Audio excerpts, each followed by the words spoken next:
지금으로부터 한 2달 전쯤 미성대학교 후원의 밤에 참여했다가 목사님 한 분으로부터 들었던 이야기입니다. 동부 뉴욕에 조 집사님이라는 분이 계셨습니다. 전형적인 이민자셨죠. 이분이 열심히 삶을 일구며 고생하다가 드디어 다운타운의 목 좋은 곳에 컨비니언스 스토어 하나를 마련해서 열심히 돈을 벌기 시작하셨습니다. 그러던 어느 날 강도가 든 거예요. 주머니 속에 권총을 이렇게 찔러 넣고는 돈 내놔라 협박합니다. 깜짝 놀란 카운터의 히스패닉 직원이 뒤로 돌아서서는 He's robber, 강도예요 라고 외쳤대요. 그랬는데 이 조 집사님이 그걸 He's lover 라고 들으시고 앞으로 나오셔서 I love you too 이러고 이제 허그를 해주셨답니다.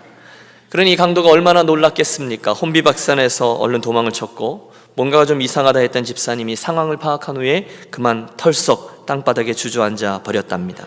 실화인데요. 이 이야기를 전해주시던 목사님께서 한마디를 덧붙이셨습니다. 여러분, 그게 인생입니다. 불가사의라는 거죠. 오직 은혜로만 살아갈 수 있는 것이 우리네의 인생일 것입니다. 우리 2016년 감사로 보냈고요. 2017년을 기대로 맞이하고 있는데요. 저는 저와 여러분 우리 유년교회 가족들 모두의 인생과 우리 교회가 이 새해 우리 교회 표처럼 물가에 심어진 나무가 되어지시기를 축복합니다. 여러분, 오늘 이 이미지는요, 예레미야서 17장에서 제가 빌려온 것이거든요. 예레미야 17장에 이 물가에 심어진 나무에 대한 이미지가 나오고 있습니다. 한번 봐주십시오. 무릇 사람을 믿으며 8절만 나온 것 같은데요. 제가 5절부터 8절인데요. 그냥 꺼주십시오. 제가 읽겠습니다. 무릇 사람을 믿으며 육신으로 그의 힘을 삼고 마음이 여호와에게서 떠난 그 사람은 저주를 받을 것이라. 그는 사막의 떨기나무 같아서 좋은 일이 오는 것을 보지 못하고 광야 간주한 곳 건건한 땅 사람이 살지 않는 땅에 살리라. 그러나 무릇 여호와를 의지하며 여호와를 의뢰하는 그 사람은 복을 받을 것이라. 그는 물가에 심어진 나무가 그는 물가에 심어진 나무가 그 뿌리를 강변에 뻗치고 더위가 올지라도 두려워하지 아니하며 그 입이 청정하며 가뭄은 해도 걱정이 없고 결실이 그치지 아니함 같으리라. 아멘.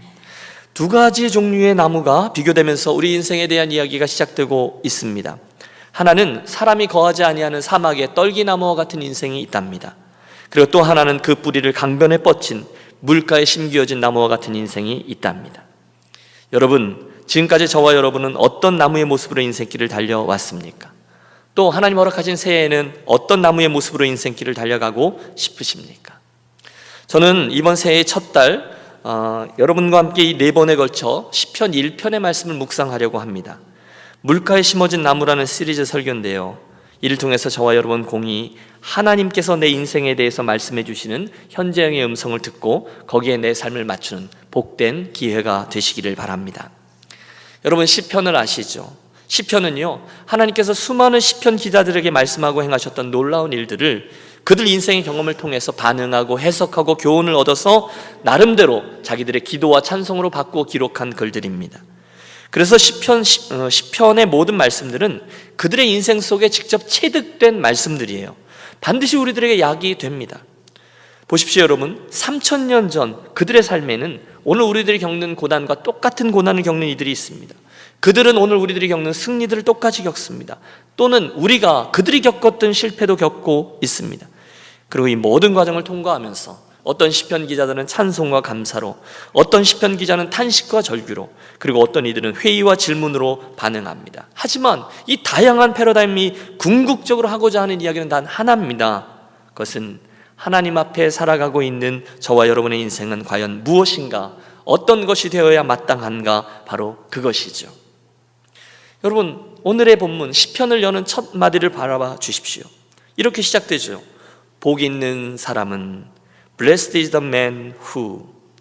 여러분, 시편이라는 어마어마한 창고를 열면서 하나님 앞에 인생에 대해서 이야기하려고 하는 시편 1편이 복 있는 사람이라는 주제로 시작하고 있음을 주목해 주십시오. 그만큼 중요하고 심각한 문제라는 거예요. 수천 년 전 이스라엘 백성들이나 아니면 2017년 이곳 LA에 살고 있는 저와 여러분이나 우리들이 궁극적으로 고민하고 찾고 있는 것이 복 있는 사람, 복 있는 인생이라는 사실을 아시는지? 복된 인생, 그게 중요하다는 거예요. 맞죠, 여러분? 사람들이 비록 아무리 그럴싸하게 고상하게 표현하려고 해도 결국 저와 여러분들이 원하는 것은 복된 인생입니다. 복입니다. 지금보다 더 나은 삶, 지금보다 더 복된 삶을 우리는 우리 인생을 들여서 열심히 찾고 있어요. 여러분, 우리가 왜 이민을 왔습니까?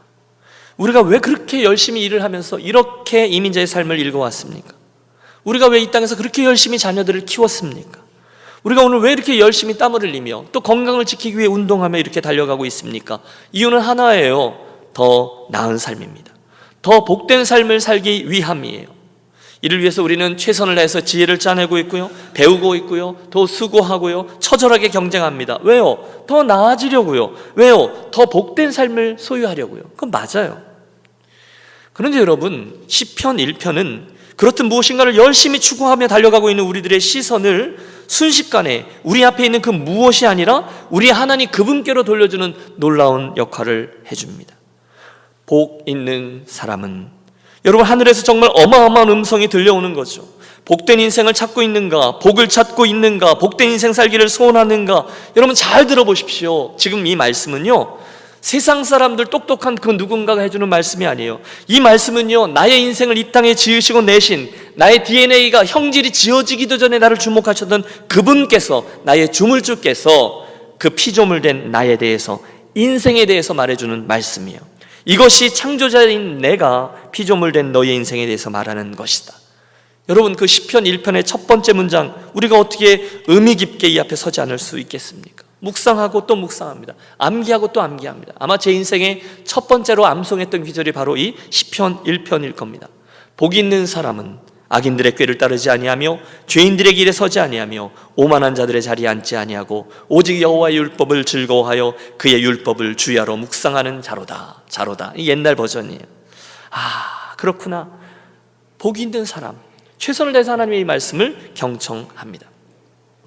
다른 쪽의 이야기 하나를 접근하죠. 로이드 존스 목사님이란 분이 계신데요, 이분이 시편 1편을 대하는 우리들에게 몇 가지 통찰력 있는 지적을 해주십니다.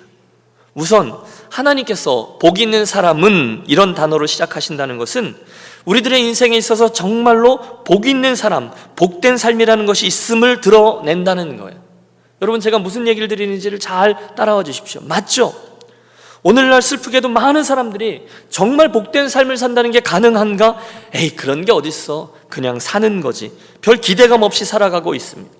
여러분, 한국에 있는 많은 젊은이들이 요즘 3포 세대니 5포 세대니 그렇게 스스로 인생을 규정하며 그 환경을 탓하며 살아갑니다. 그런 상황이 된 것이 너무너무 안타깝고 또 그런 생각을 한다는 것이 너무너무 애석한 일입니다. 그게 그들의 이야기라면, 아니, 그렇게 멀리 한국까지 갈 필요도 없죠.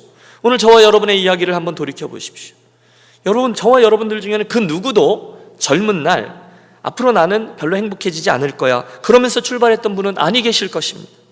누구나 나는 복된 삶을 살 거야, 앞으로 더 잘 될 거야, 당연히 잘 되겠지, 여러분 그러고 인생을 시작하셨잖아요.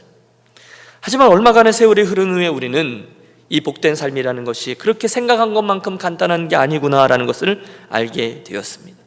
어쩌면 오늘 우리들 가운데 어떤 분들은 인생 지긋지긋한 거야, 이미 그렇게 X표를 치고서 남겨진 인생을 걸어가는 분도 계실지 몰라요. 그만큼 우리들의 인생은 쉽지 않습니다. 그런데 여러분, 오늘의 본문은 선언합니다. 복 있는 사람은 아니라는 거예요. 복 있는 사람, 복된 인생, 그런 게 정말로 있다는 것입니다. 할렐루야. 여러분, 하나님이 그렇게 규정하신 거예요. 여러분, 이 아침에 하나님의 그 말씀 때문에 우리들의 가슴이 뛰어야만 합니다. 아니, 축복합니다. 하나님은 우리들에게 복된 인생이라는 게 정말로 있다라고 말씀하셨어요. 여러분, 새해의 첫 주일에 제게 있는 욕심은 간단합니다. 저와 여러분에게 이런 선한 욕심이 다시금 일어나는 거예요. 다 내버렸던 기대감들이 다시금 일어나는 거예요. 주님, 복 있는 사람은 제가 그런 인생, 그런 복된 자의 삶을 살아가고 싶습니다. 저 정말로 그걸 구합니다. 기도하고 나아가는 이 아침이 되시기를 축복합니다. 복 있는 사람이 있다는 거예요. 문제는 하나님은 그렇게 말씀하시는데 오늘날 왜 그렇게 많은 사람들이 그런 삶을 살지 못하고 중간중간에 이러저러한 이유로 그런 건 없는 거야 포기하고 적당히 타협하면서 인생길을 살아가고 있을까요? 로이드 존스 목사님은 두 번째 지적합니다. 그것은 바로 그들이 그 복 있는 삶을 찾아가는 방법을 모르기 때문이라는 것입니다. 참 의미심장한 이야기.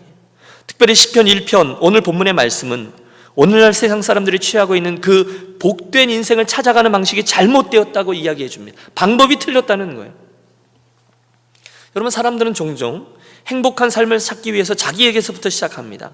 복된 삶이라는 게 어딘가 있을 거야.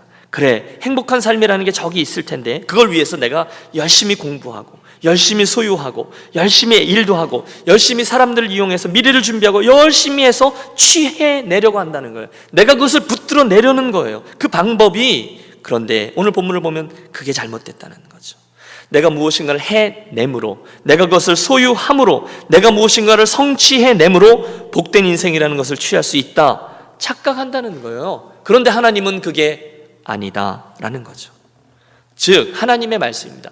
복이 있는 사람은, 복이 있는 사람의 삶이라는 것은 어딘가에 존재하고 있어서 내 노력으로 그것을 쫓아가서 취해서 갖게 되는 그런 게 아니라는 거예요. 대신에 성경은 말합니다. 저와 여러분의 인생을 지으신 하나님의 말씀이죠. 그게 아니라 복된 인생은 오히려 내가 나와의 관계 속으로 들어오면 자동적으로 주어지는, 위에서부터 주어지는 선물과도 같은 것이란다, 이렇게 말씀하고 계세요. 여러분 이해가 되십니까? 복된 인생은 무엇, what, 그것에 대한 얘기가 아니라는 거예요. 오히려 복된 인생은 어떤, what kind 또는 how, 어떻게에 관한 거예요. 그래서 하나님은 행복을 찾아서 그것을 소유해낸 자가 복이 있다라고 말씀하지 않으시고, 대신 하나님은 어정적인 단어지만 관계적인 용어를 쓰세요. 악인의 꾀를 쫓지 않고 죄인들의 길에 서지 않고 오만한 자들의 자리에 앉지 않고 오직 여호와의 율법을 즐거워하여 그의 율법을 주야로 묵상하는도다. 하나님과의 관계 속으로 들어온 이들이, 그들이 그냥 복되다라고 말씀합니다. 방법이 아예 다른 거예요. 함께 기억하겠습니다. 여러분, 지금보다 더 복된 인생을 살기를 원하십니까? 그러면 이게 의문문인데 대답을 하셔야 돼요. 지금보다 훨씬 더 복된 인생을 찾기를 원하십니까? 그렇다면 내가 그 행복된 삶을 쫓아가서 성취하는 것이 아니라 우리가 우리의 존재의 근원 되신 하나님과의 관계 속으로 들어갈 때 그 관계 속에 하나님이 위에서부터 부어주시는 선물임을 기억하시기를 바랍니다. 그걸 목말라 하자는 거예요. 하나님과의 관계 속으로 들어가는 거예요. 그분의 말씀 속에 거하자는 거예요. 그러면 나도 모르는 사이에 우리는 복된 인생을 살아가게 될 줄로 믿습니다. 이 점을 염두에 두시고 오늘은 특별히 1절과 2절의 말씀을 함께 보면서 하나님께서 우리에게 원하시는 인생의 모습이 어떤 것인지 배워보려 합니다. 우리 함께 본문 1절과 2절을 한번 합독하겠습니다. 복 있는 사람은 악인들의 꾀를 쫓지 아니하며 죄인들의 길에 서지 아니하며 오만한 자들의 자리에 앉지 아니하고 오직 여호와의 율법을 즐거워하여 그의 율법을 주야로 묵상하는도다. 본문은 우리들에게 세 가지 부정을 말합니다. 이러한 건 아니야. 그리고 두 가지 긍정을 말합니다. 이런 인생이 복된 인생을 사는 거야. 우리 한 가지씩 생각해 보죠. 가장 먼저 1절입니다. 복된 삶을 살아가는 사람은 악인들의 꾀를 따르지 아니하는 사람이라 하셨어요. 따라해 주십시오. 악인들의 꾀를 따르지 않는 인생. 악인들의 꾀를 따르지 않는 인생. 새 복된 인생길 가기를 원하십니까? 그렇다면 여러분 악인들의 꾀를 멀리 하시기를 권합니다. 물론 여러분 악인, 그래서 저는 여러분들이 어떤 특별한 범죄 조직에 가담되어 있지는 않다라는 것을 압니다. 그런 마피아 같은 사람이 악인 아니겠어요? 그런데 여러분 시편 1편에 나오는 악인은 그런 악인이 아니라 이 세상에서 하나님을 인정하지 않는 사람들을 의미합니다. 그 인생에 하나님이 없다, 하나님이 계시지 않는다라고 인정하는 사람들의 말, 그들의 꾀는 쫓아가면 안 된다는 거예요. 이유가 있죠. 오늘 저와 여러분은 누구나 사람들의 말에 의해서 영향을 받게끔 되어 있습니다. 들어야 될 말, 듣지 말아야 될 말을 가려 들으셔야만 한다는 거예요. 혹시 여러분 오늘 나에게 영향을 끼치고 있는 그분이 아무리 배운 게 많고 아무리 가진 게 많고 아무리 다른 사람들에게 존경을 받고 내가 쫓아갔으면 하는 그런 매력적인 분으로 보인다 하더라도 여러분 만약 그분의 인생에, 그분의 출발점에 하나님이 계시지 않는다면 여러분 그분에게서 우리가 인생에 대해서 배울 수 있는 것은 거의 없다라는 사실을 기억하셔야만 합니다. 혹시 여러분 정말로 여러분 속에 그런 분을 한번 떠올려 보십시오. 여러분이 흠모하는 분들 중에 아는 것도 많고 가진 것도 많고 사는 것도 멋있어 보여지고 나도 그분처럼 되고 싶고 그런 분인데 딱 한 가지 예수를 믿지 않는 분을 한번 떠올려 보십시오. 여러분 기억하십시오. 하나님은 그분을요 지혜로운 사람이라 말하지 않아요. 대신에 하나님은 그를 딱 한 가지로 규정합니다. 악인입니다. 이 세상에 하나님이 없다라고 이야기하는 사람 악인이에요. 여러분 종종 그런 이야기 듣지 않으십니까? 세상이 원래 다 그런 거야. 야, 너 예수 믿는 건 좋은데 예수 믿으려면 좀 대충 좀 믿어라. 야, 티 좀 내지 마. 교회 다니더라도 좀 요령껏 해. 지혜롭게 믿어야지. 그런데 여러분, 우리 인생의 주인이신 하나님은 단 한 번도 그렇게 말씀하지 않으심을 기억하십시오. 하나님은 오히려 최선을 다해서 우리를 갖기 원하세요. 범사의 나를 인정하라. 전심으로 나를 사랑하라. 너의 십자가를 지고 나를 따르라. 그렇게 말씀하셨어요. 그분이 우리 하나님이에요. 여러분, 제가 드리는 말씀의 포인트를 이해하십니까? 하나님이 없다라고 말하는 그 악인들의 꾀를 쫓지 마십시오. 그 길은 옳은 길이 아닙니다. 목사인 이후로 저는 굉장히 많은 분들을 만납니다. 많이 가지신 분, 적게 가지신 분, 공부 많이 하신 분, 적게 하신 분, 건강하신 분, 편찮으신 분, 성격이 좋으신 분, 또는 성격이 아주 신비로우신 분, 또 굉장히 다양한 분들을 만나요. 하지만 그 다양한 분들은 딱 두 가지 부류의 사람으로 나뉘어집니다. 그분의 인생이 하나님을 기초로 해서 세워진 인생인지, 아니면 세상의 철학과 사조를 기초로 해서 세워진 인생인지, 저는 5분만 대해보면 바로 알 수 있습니다. 어떤 분은 세상적으로 다 가졌어요. 많은 이들이 그분에게 줄 서려고 해요. 매력적인 분이에요. 그러나 그분에게 하나님이 없다면 여러분 기대하지 마십시오. 그분은 하나님 앞에서 아무 존재가 아닙니다. 이렇게 말씀드려 너무 죄송하고 무례할지도 모르겠어요. 그러나 여러분, 다음 주의 말씀을 기대해 주십시오. 하나님은 그들의 인생을 이 물가에 심어진 나무와 비교되어져 바람에 나는 겨와 같은 인생이라 말씀합니다. 여러분, 겨 아세요? 옛날에는 지금은 이렇게 박스에 사과 같은 거 넣지만, 옛날에는 나무로 짠 박스에다 겨 잔뜩 해놓고 거기에다 사과 담아 놓으셨잖아요. 여러분 잘 모르시는 것 같은데? 사과 하나 꺼내려면 이렇게 뒤져 먹어야 돼요. 무언가 있는 것 같아요. 그게 겨예요. 하지만 바람이 한번 오면 그 겨는 형체도 없이 사라져버립니다. 하나님이 볼 때 그들의 인생은 바람에 나는 겨와 같다는 거예요. 악인들의 인생입니다. 하나님이 없다라고 말하는 사람들. 사랑하는 여러분, 하나님께서 그렇다 하시면 그런 줄로 알고 그대로 믿는 저와 여러분이 되시기를 바랍니다. 혹시 그분들은 자기들이 무척 대단하다고 생각할지 몰라요. 파워 있다고 생각할지 몰라요. 지위가 있다고 생각해요. 돈이 있다 그래요. 아니, 주변에 있는 모든 사람들이 다 그 사람을 그렇다라고 말할 수 있어요. 하지만 그분의 인생을 이 땅에 내신 하나님은 그분의 인생을 아무것도 아니다라고 말씀합니다. 아니, 악인이라 말씀합니다. 하나님이 없는 자의 인생, 그들의 꾀, 그들의 말에 동조하거나 그들의 의견을 쫓아가지 말라는 거예요. 복 있는 사람은 악인들의 꾀를 쫓지 않습니다. 두 번째, 우리가 하지 말아야 될 것이 또 이어지는데, 그것은 죄인의 길에 서지 않는 겁니다. 따라해 주세요. 죄인의 길에 서지 않는 인생. 죄인의 길에 서지 않는 인생. 여러분, 이 죄인의 길에 선다라는 것은 우리들의 마음속에 있는 어떤 악한 생각 들 수 있죠. 그런데 그때 예수님의 이름으로 대적하고 내가 성령을 쫓아야 되는데, 무엇이 되든 그때 그 죄된 생각에 내가 성큼 들어서는 것을 말합니다. 여러분, 아무리 작아 보이고 별 볼 일 없는 것이라 할지라도 죄를 심상히 여기지 않으시기를 바랍니다. 왜냐하면 일단 우리가 그 죄에, 아무리 작은 것이지만 죄의 길에 서면 우리는 어떤 면으로도 그 죄의 영향력을 당하게 되어 있기 때문에 그래요. 죄책감도 생기고요, 주님의 얼굴을 볼 낯이 없고요, 또 어떻게 해서든 그 죄의 힘이 나의 발목을 잡는 것 같아요. 예배를 드리러 나와도 나의 그 죄 때문에 하나님께서 나에게 은혜를 주실 거다라는 기대감도 잃어버립니다. 죄인의 길이 원래 그런 겁니다. 그러므로 지혜로운 사람은 수단과 방법을 가지지 않고 빨리 빠져나오는 거예요. 혹시나 여러분 그렇지 않아요? 이건 죄야, 우리가 다 압니다, 이건 하나님이 기뻐하시지 않아, 그런 게 있으시다면 사랑하는 여러분, 더 늦어지시기 전에 빨리, 지금까지 혹시 손해본 게 생각난다 할지라도 그게 중요하지 않아요. 먼저 살고 보자, 재빨리 빠져나오시기를 바랍니다. 그것보다 더 좋은 것은 아예 그 죄인의 길에 서지 않는 것이죠. 이건 하나님께서 기뻐하지 않을 거야, 감으로 아십니다. 그럼 아예 안 하는 겁니다. 죄인의 길이에요. 세 번째 본문은 우리들에게 오만한 자의 자리에 앉지 아니하고 라고 말씀합니다. 이것도 따라해 주십시오. 오만한 자의 자리에 앉지 않는 인생. 오만한 자의 자리에 앉지 않는 인생. 사람이 앉아야 될 자리가 있습니다. 무엇보다도 자기 인생의 주인 된 자리, 앉지 말아야 될 자리죠. 내 인생의 주인 되는 자리에 앉으면 안 되는 것 우리 알고 있습니다. 분명 이 세상의 주인이 따로 있어요. 내 인생의 주인이 따로 계세요. 그런데 마치 우리들의 실수죠. 내가 하나님인 양 툭하면 그것의 주인 행세하면서 삽니다. 복 있는 자가 아니라는 거예요. 교만한 이들이죠. 여러분, 종종 하나님을 경외하며 사는 사람들을 조롱하는 이들이 있어요. 빈정대는 사람이 있어요. 예수 너 혼자 믿냐? 티내지 마라. 말씀대로 살아보려고 애쓰고 수고하고 어떻게 해서든 충성하려고 하는 이들에게도 빈정됩니다. 야, 너만 예수 믿냐? 나도 옛날에 다 뜨거워봤어. 근데 다 한때야.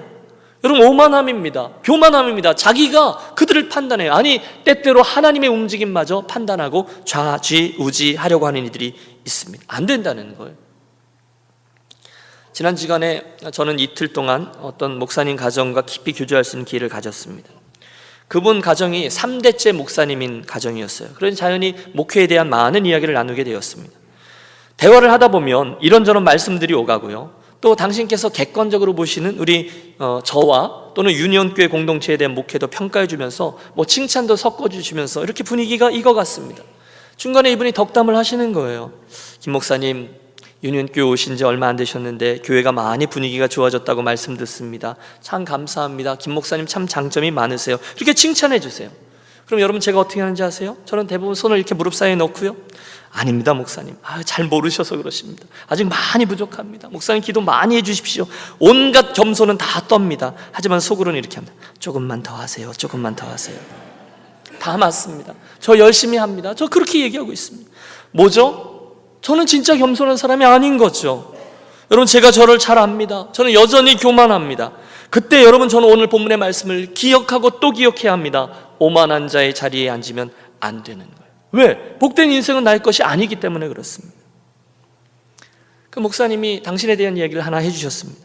그 목사님이 아버님도 목사님이셨어요. 굉장히 훌륭하셨다고 듣습니다. 그러니 여러분, 보통 아버님 목사님이 있고 아들 목사님이 있으면 아들 목사님은 은근히 그 아버님에게 많이 인정받으려고 하는 심성이 있는 것 같아요. 그러던 중에 기회가 왔다는 거죠. 이 아들 목사님이 개척을 했는데 한 달 만에 몇 명이 모이고요, 2달 만에 몇 명이 모이고요, 3달 만에 몇 명이 모이고 막 그 목회가 승승장구했다는 거죠.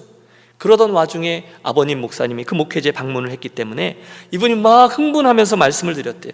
아버지, 이런 일도 있었고요, 저런 일도 있었고요, 개척한 지 한 달 만에 몇 명이 모였고요, 2달 만에 몇 명이 모였고요, 지금 몇 명이 모이고 있고요. 혼자서 막 침을 튀기면서 열심히 자랑을 한 거죠. 그런데 앞에서 가만히 듣고 계시던 아버님이 딱 한마디 하시더래요. 야, 네가 목회한 것 같다? 여러분, 무슨 뜻입니까? 야, 이 교회 네가 목회한 것처럼 네가 뭐 잘해서 그렇게 열심히 이야기하는 것 같다? 이런 뜻이죠. 철없는 아들이 아버님에게 크게 한 수 띵 하고 망치로 한 대 얻어맞은 것처럼 큰 교훈을 얻은 거죠. 여러분, 목회가요, 하나님의 은혜로 끌려가는 거잖아요. 어떤 유력한 목사가, 또 어떤 유력한 목사님이, 아니 뭐 제 얘기를 하죠. 김신일 목사가 뭐 열심히 하고 능력 있고 재주를 부리고 그래서 하나님의 교회가 세워지느냐? 그렇지 않아요. 혹시나 그런 일이 생길 수 있죠. 뭐죠? 은혜로 그렇게 된 것인 줄로 믿습니다. 은혜 아니면 서지 못합니다. 그게 목회예요. 그때 당신이 그 아버님 목사님을 통해서 크게 깨달았다는 거죠. 그리고 그 이야기를 듣는데 교만했던 제가 얼마나 큰 은혜와 도전을 받는지 모릅니다. 맞습니다, 여러분. 저도요, 어디 가면 우리 사람들이 우리 유니온교회 이야기를 막 물어봐 주기를 바라요. 그럼 겉으로는 막 겸손한 척하지만 결국은 뭐 열심히 했다, 그래서 이만큼 했다, 우리 교회 이런 일이 있다, 그런 얘기를 막 하고 싶어져요. 그런데 여러분, 요즘 개콘에 그런 버전이 나오는데 정신 똑바로 차리자, 그래야 되는 거죠. 여러분, 저에게 말씀해 주십시오. 제가 아는 건 우리 유니온교회 2년 전부터 뿐이니까, 여러분, 지난 2년간 우리 유니온교회를 누가 인도해 주셨습니까? 네. 누가 은혜를 주셨습니까? 네. 주님이죠. 오직 그분의 은혜뿐이죠. 여러분, 분위기상 드리는 멘트가 아니라 사실입니다. 이걸 놓치는 순간 저도, 우리 교회 유력한 그 누구도 큰일 나는 거죠. 그분의 은혜가 우리 유니온교회의 목회를 인도해 주신 거예요. 이건 제 버전으로 말씀드린 거죠. 여러분도 마찬가지입니다. 여러분의 인생, 여러분의 가문, 남들에게 좀 자랑하고 싶은 뭐, 여러분의 비즈니스, 여러분이 이야기하고 내세울 만한 것들, 누가 이끌어 주셨습니까? 네, 오직 하나님, 그분의 은혜만이 정답입니다. 은혜 아니면 서지 못합니다. 그 사실을 기억하는 자가 복되다는 거예요. 사랑하는 여러분, 새로운 한 해 하나님 기뻐하시는 복된 인생으로 살아가기 원하십니까? 세 번째, 오만한 자의 자리에 앉지 아니하고 늘 겸손함으로 그분을 저와 여러분 인생의 기초로 삼는 우리 모두가 되시기를 부탁합니다. 예. 자, 이 세 가지 부정 이후에 본문은 우리로 두 가지 긍정으로 이끕니다. 이것은 하지 말고 대신에 이것은 하라는 거예요. 뭐죠? 오직 여호와의 율법을 즐거워하여 그 율법을 주야로 묵상하는도다. 아멘. 여러분, 여기 우리 인생의 주인 되신 하나님의 분명한 뜻, 복된 인생을 살아가도록 만드는 방법 두 가지가 등장하는데, 첫째, 여호와 하나님 그분의 율법을 즐거워하며, 둘째, 그 율법을 주야로 묵상하는 것입니다. 그 말씀을, 하나님의 법들을 인정하고 그 안에서 살라는 거예요. 왜요? 오직 그때만 그들의 인생에 복 있는 자의 삶이 위로부터 주어지기 때문이라는 거예요. 여러분, 우리 유니온 교회는 오늘부터 시작해서 이 바이블 타임을 시작합니다. 그래서 여러분 다 받으셨죠? 혹시 못 받으신 분은 오늘 또 받아가십시오. 온 교회 가족들이 매일매일 구약 성경 한 장과 신약 성경 반 장을 읽습니다. 그리고 그 말씀 가운데 오늘 나에게 가장 큰 은혜가 되거나 의미 있게 다가온 한 절의 말씀을 취합니다. 그걸 적어요. 그리고 암송하는 거예요. 오늘 창세기 1장하고 마태복음 1장의 반이 오늘 우리들의 본문입니다. 저에게 오늘 주신 하나님의 가장 은혜로운 말씀은 태초에 하나님이 천지를 창조하시니라 였습니다. 끝이에요. 태초에 하나님이 천지를 창조하시니라, 마침표. 여러분, 그 말씀을 기억하는 순간 제 인생의 모든 게 쫙 정리되는 거죠. 우선순위가 정리됩니다. 내가 누구이고 어디를 가고 있고 또 오늘 어디쯤 서 있는지가 바로 결정되는 거예요. 맨 끝에 보시기에 좋았더라. 아, 내가 원래 있어야 될 샬롬의 자리 하나님이 보시기에 좋았더라. 저는 그게 저의 은혜예요. 저에겐 그 말씀이 오늘 저의 요절이에요. 여러분도 그걸 하는 겁니다. 여러분, 다음 주는 특세하고요, 그 다음 주부터 우리 새벽 예배도 이 책으로 할 겁니다. 여러분의 소그룹 사랑팀도 이걸로 할 겁니다. 매일매일 이 말씀을 읽고 취하고 묵상하는 것입니다. 여러분, 저는 확신합니다. 이 모든 과정을 통해서 저와 여러분의 인생과 우리 유니온교회 공동체는 반드시 하나님의 눈에 합한 복된 인생과 복된 교회가 될 것임을 말입니다. 여러분, 저는 기대합니다. 여러분, 저와 함께 꿈을 꾸세요. 기대하세요. 하나님을 바라세요. 여러분, 지금 별로 익사이딩 안 한 이유는 보나마나 뻔합니다. 여러분에게 별 기대감이 없기 때문에. 내가 한 일주일 하다가 또 안 할지도 몰라, 그럴 거예요. 많은 실패를 했으니까. 그러거나 말거나 여러분 또 시작하는 거죠. 또 하는 거죠. 여러분, 우리가 꾸준히 이 일을 해나가면 저와 여러분의 인생과 가정과 교회 공동체 올 연말쯤 우리들에게 하나님 주신 수많은 승리의 소식들과 열매들이 있게 될 줄로 믿습니다. 여러분, 물론 저는 약간 두려워요. 제가 공언했잖아요. 여러분, 사랑팀이 다 성경 읽으면 제가 연말에 뭐 한다고요? 나 밥을 산다 그랬어요. 그게 좀 걱정은 되지만 그래도 저는 그날 저에게 있을 기쁨이 그 밥 사는 고통보다 훨씬 더 클 것임을 저는 알아요. 네, 여러분 격려합니다. 처음에는 우리 습관이 안 돼서 또 어려울지 모르겠어요. 내가 한 번 속지 두 번 속나, 목사님 제 성경을 보세요. 창세기 1장하고 마태복음 1장은 새빨간 줄 많아요. 그러나 2장부터는 하얘요 라고 말씀하는 분이 계실지 모르겠어요. 최선을 다하십시오. 그리고 아내든 남편이든 큰 시간 들이지 말고 그냥 은혜 받은 말씀 한 절을 날마다 나누는 거예요. 나가면서라도 당신은 뭐야? 나는 이 말씀. 또 여러분의 자녀에게도 그 말씀을 카톡으로 매일매일 날려주세요. 그 아이들이 엄마 아빠랑 똑같이 읽기로 해서 그 아이들도 잉글리시 버전을 가지고 있지만 그 아이들이 읽거나 말거나 그 말씀을 날려주시는 거예요. 그러면 어느 순간 하나님께서 어떻게 일하실지 아무도 모르는 거예요. 가족들 카톡창이 있잖아요. 저는 김패밀리라고 있는데요, 거기에 말씀과 느낌을 나누는 거죠. 한마디 쓰는 거예요. 아빠가 오늘 이 말씀 대하면서 둘째, 네 생각이 났어. 내가 이런 인생 살아가기를 아빠가 기도할게. 한마디 쓰는 거예요. 여러분, 그 일이 멀리 있는 자제, 내가 할 수 있는 일이 아무것도 없잖아요. 통장에 돈 넣어주는 것밖에 없잖아요. 그 자제분의 삶에 어떤 영향을 끼칠지 아무도 모릅니다. 만약에 그 아이가 그걸 읽었다면 틀림없습니다. 처음에는 우리 아빠 왜 이래? 이럴 수 있겠죠. 그렇지만 우리들의 진심이 통하는 순간 우리들의 가정은 복된 인생, 복된 가정으로 거듭나게 될 줄로 믿습니다. 꼬맹이 자녀들, 꼬맹이 손주들이 있다면 그 아이들 다 읽었다 그러면 부모님들이 붙여주는 스티커 일주일에 한 번씩 꼭 붙여주시고요. 한 절이라도 그 아이가 그거 암송했으면 어떻게 해야 돼요? 맥도날드 데리고 가시는 거예요. 그걸 칭찬하는 거죠. 저는 그 어린 시절에 그 말씀이 내게 있었던 유익함을 압니다. 중학교 시절 학교 갈 때마다 검은색 교복 이 윗도리에 아버지가 늘 넣어주셨던 그 말씀 카드 한 절, 그거 암송하고 집에 돌아가야 됐던 시간들. 그래서 투덜투덜 되긴 했지만 아직도 기억나요. 스산한 바람이 부는데 교회 등나무 아래 앉아서 그게 중요한지를 알기 때문에 그 말씀을 외우려고 애썼던 모습, 저는 아직도 기억해요. 그게 얼마나 감사하고 또 감사한 일인지 모릅니다. 여러분, 하나님의 말씀을 알게 되고 그것을 묵상하고 되고 또 그것이 실제가 될 때 거기서 생겨나는 기쁨을 아시는지요? 모르는 분들을 초대하고 싶어요. 삶의 무게로 인해서 힘들어하다가 그날 그 시간에 하나님이 내게 말씀하시는 음성을 들을 때 하나님 뜻이 어디 있는지 모르겠어야 하지만 내가 내게 이미 다 알려줬거든 하면서 하나님의 뜻을 발견하게 될 때 내 심령 깊은 곳에서 터져나오는 하나님이시구나, 하나님이 원하시는 것이 있구나, 바로 그렇게 되어지는 그 일을 경험해 보셨냐는 거예요. 그때 그들이 누구냐? 하나님과 클릭되는 순간 바로 그들이 복 있는 사람이라는 거예요.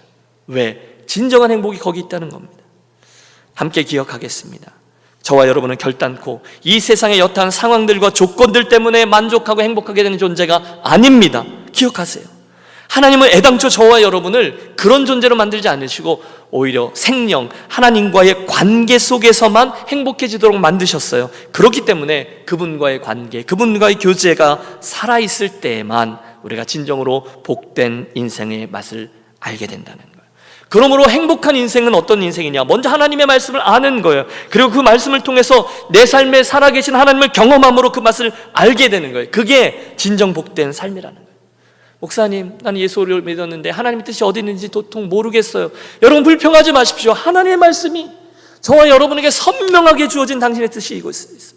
우리보다 훨씬 더 많은 믿음의 선진들은 하나님의 말씀을 가져보지도 못했어요. 그들에게 들려진 하나님의 말씀을 인생에 3번 내지 4번이 다였을지도 몰라요. 그러나 우리는 그 하나님의 말씀을 손에만 펼치면 언제든지 들을 수 있는 선명한 당신의 말씀이 주어져 있습니다. 사랑하는 유년가족 여러분, 어떠십니까? 오늘 여러분 넉넉히 행복하게 살아가고 계십니까? 혹시 여러분은 아마 이게 복된 삶일 거야, 아마 이게 복된 인생의 조건들일 거야, 엉뚱한 것들을 쫓아가며 또는 행복 비스무리한 것들을 쫓으며 살아가고 계시지는 않습니까? 그렇다면 이 아침에 수천 년간 수많은 믿음의 선진들이 그들의 삶을 통해서 증명해준 이 진리의 말씀을 붙잡기 원합니다. 복 있는 사람은 그런 게 있다는 거예요. 악인들의 꾀를 따르지 아니하고 죄인들의 길에 서지 아니하고 오만한 자들의 자리에 앉지 않고 오직 여호와의 율법을 즐거워하여 그 율법을 주야로 묵상하는도다. 여러분, 시편 이 1편의 말씀을 통해서 하나님께서 저와 여러분의 인생에 대해서 가르쳐주기 원하는 것은 분명합니다. 하나님의 사람으로 정말 복된 인생을 살아가기 원한다면 악인의 꾀를 쫓지 말라, 죄인의 길에 서지 말라, 오만한 자의 자리에 앉지 말라, 대신에 나의 이 말씀을 즐거워하며 날마다 그 말씀 속에 교제하고 그 말씀 속으로 들어와라. 그러면 복된 인생, 복된 삶은 위로부터 선물로 내게 주어지게 될 것이다. 할렐루야. 행복은요, 내가 최선을 다해서 갖추고 취함으로 얻어지는 게 아니에요. 행복은요, 우리가 여호와 하나님 그분을 구할 때, 그분의 말씀을 통해서 그분과의 관계 속으로 들어가 클릭되어질 때 하나님으로부터 주어지는 그분의 선물입니다. 2017년 한 해 바로 그것을 구하며 나아가심으로 바로 아버지 주시는 참된 행복을 받아 누리는 복 있는 사람은 이 말씀의 주인공들이 되는 저와 여러분이 되시기를 주의 이름으로 축원합니다. 기도하겠습니다.